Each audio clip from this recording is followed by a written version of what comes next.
Hello, welcome back to the Going Zero Waste YouTube channel. I'm Catherine Kellogg, and today we're going over where to find it.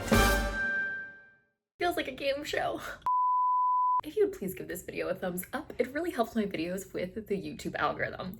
So when it comes to shopping secondhand, something I've been doing for years, and I think I attract friends in the secondhand resale market. I have a friend that owns a consignment shop, I have a friend that owns a vintage shop, and I have a friend that owns a vintage resale store that's mostly more focused on furniture and homewares. So I just have a lot of friends in this space, and I'm really excited to be talking about where to find what you're looking for. There are so many different sites available to find secondhand goods, as well as shops and stores, and it can be really overwhelming to know where to go to find the piece you're looking for. So I'm hoping that I can help you with that today. I put a poll out on my Instagram and asked people, what do you want to know to find?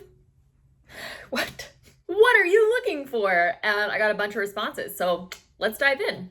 Up first, got a big request for home decor and furniture. So when it comes to home decor, one of the best places I like to look is your thrift shop. I know it's like so basic and so boring as the first answer, but the thrift shops actually have really good home decor items, and it's pretty easy to find them there. Now, when it comes to furniture, however, you're probably gonna have a lot better luck looking on Craigslist or Facebook Marketplace. Most of my furniture has come from Craigslist. Guest bed came from Craigslist. My couch came from Craigslist. And so much of my furniture has come from there. It's a really good place for people who are looking to offload larger items. Now, when it comes to things like tapestries and rugs, and also really interesting room decor, I think one of the best places is an antique fair or a flea market. So a lot of places, especially during the summer, they host big antique fairs and antique markets. So Google and see if there's one near you, because you can find some really interesting and really cool vintage pieces that you can decorate your home with. Next question was looking for camping gear. So sites like REI, Patagonia, they often have resale shops where you can buy used camping gear. But if you're looking for physical items, I would probably just rent it. Unless you're going camping every single weekend, there are tons of places, REI, local camping goods stores, and Sports Basement here in the Bay Area, they all rent out camping gear. So you can go rent it out for a really reasonable price and then return it when you're done with it. I think this is fantastic because this really lends itself into the sharing economy. And that's when we all share resources, kind of just like a library. So I think that's really great if that's what you're looking for. A lot of people were asking about attending weddings and fancy dresses.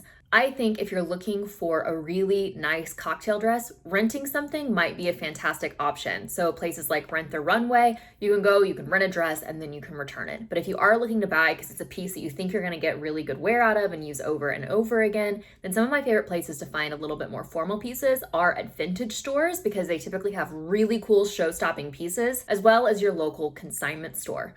Which leads me into things like workwear. So when it comes to getting workwear, I have better luck at consignment stores and vintage stores than I ever do at thrift stores. Now, of course, these are gonna have a bit higher price point because a consignment store curates a lot of their clothing and what they bring in. So the more curation you have of pieces, the higher the price point. So of course, it's always gonna be cheaper to go thrifting at Goodwill or Salvation Army or garage sales. But if you want to have a more curated selection and something that is better prepared and laid out for you, going with a consignment shop would be really great. I also want to say that online thrift stores are really good for workwear.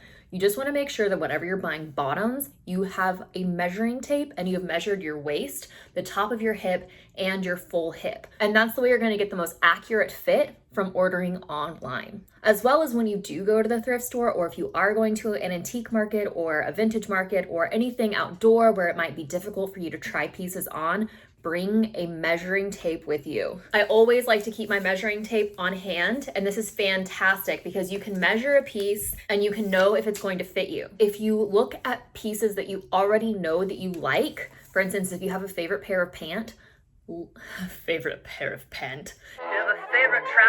lay them flat, measure them in the waist and the full hip, the widest part that they have, and then write those measurements down so whenever you're out, you can measure and ensure that those are going to fit you perfectly.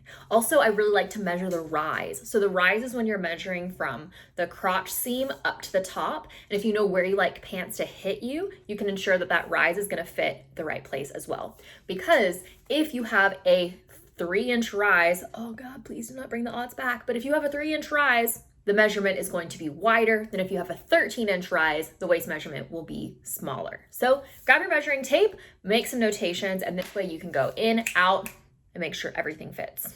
If you're looking for high-end jewelry, elegant, really nice handbags, scarves, I think going to Vestiaire or the Real is a fantastic place to look for high-end used pieces. They typically come with authentication, and it's a really great way that you can search for what you need online. When it comes to really trendy clothing, the trend cycle is moving so incredibly fast right now that it's very difficult to keep up. And I almost think that's a really good thing, because what's going to happen is we're going to see trends collapse on themselves, because the fashion cycle is moving so quickly right now that we're really going to see a big resurgence in personal style and commitment to what we actually want to wear and not what we're being told to wear. So I'm actually kind of excited to see this major shift happen. Now is a great time to nail down what your personal style is. And I have a video on that, which I will link to up here. But when it comes to trendy pieces for me, I often find that online thrift stores like ThredUp or swap.com are a little too far behind the trend cycle. And instead, I like to look at vintage stores, which might seem counterintuitive, but everything that's been in style has been in style before. I think looking to the past is a really great way to get a solid, constructed item, as well as something that's really beautiful and going to last. But if you're looking for something else, I think Poshmark and Depop, because you have an individual seller who's selling it, and you might be able to pick up on that a little bit quicker. However, be careful from people who are buying from fast fashion sites and then just jacking the price way up and reselling that item to you, because that happens a lot as well. When it comes to buying stuff for kids, I think joining a buy nothing group is fantastic. I've been in several buy nothing groups because I've lived in several cities, and it is always full of kid stuff. Also, in a lot of towns, there are kid consignment stores. In almost every town I've lived in, there's been one where parents resell their stuff and you can go in and pick it up. So look for a kids consignment store, as well as just a local mom group or a parenting group if you're a part of one, if anyone has any hand-me-downs, because I believe people with kids have lots of hand-me-downs often. And then lastly, we have shoes. So when it comes to shopping for shoes, I just want you to be a little careful, because I have bought several pairs of shoes that looked pristine, and then as soon as I wore them, they disintegrated. And that's because people often store them in their garage and it's really, really hot. So they look brand new. Some of them have even had the tags on them, and the soles have just completely eroded or fallen apart after the first few wears. I personally am not super crazy about vintage shoes and prefer to buy my shoes online from a place like swap.com or ThredUp. And then a lot of people ask me about white clothing, bathing suits, undies, and workout gear. That's it. So it was white clothing, which is going to be very, very difficult to find secondhand, because let's be honest, if you have a perfect white t-shirt, you're probably not going to donate it. That's just not a very common item to donate. So you might be better off buying firsthand on that one and just buying one that's sustainably made. Bathing suits, my personal comfort level, I could buy a bathing suit top, but I don't think I could buy a bathing suit bottom. So I think mixing and matching, if you have an existing bottom that's really cute, buying a top, but I'm just not into buying used bathing suit bottoms. I do have blog posts on sustainable basics, as well as sustainable swimsuits and sustainable undies. I think just buy really well-made underwear and then repair it if it's broken, and use firsthand. And then workout clothes. Workout clothes is something else that I'm not super crazy about buying secondhand unless it's new with tags, which you can find from places like Poshmark or swap.com. But personally, I just prefer to buy sustainably made. And I just want to also mention that shopping your own closet first is the most sustainable thing you can do. Shopping secondhand is fantastic, but it's also really great to support sustainable brands and making sure that there's a demand in the market for well-made, sustainable products. So I think we need a mixture of everything, but especially when it comes to trendy pieces or pieces that have maybe a little less longevity than something like a classic perfect pair of fitting jeans or a classic jacket and coat that you're gonna wear forever. Buying those secondhand, I think, is fantastic for saving money and for helping out the planet too. I really hope that you enjoyed this video. Please give it a thumbs up. Press that big red subscribe button to be notified when new videos are coming out, and I'll see you next week.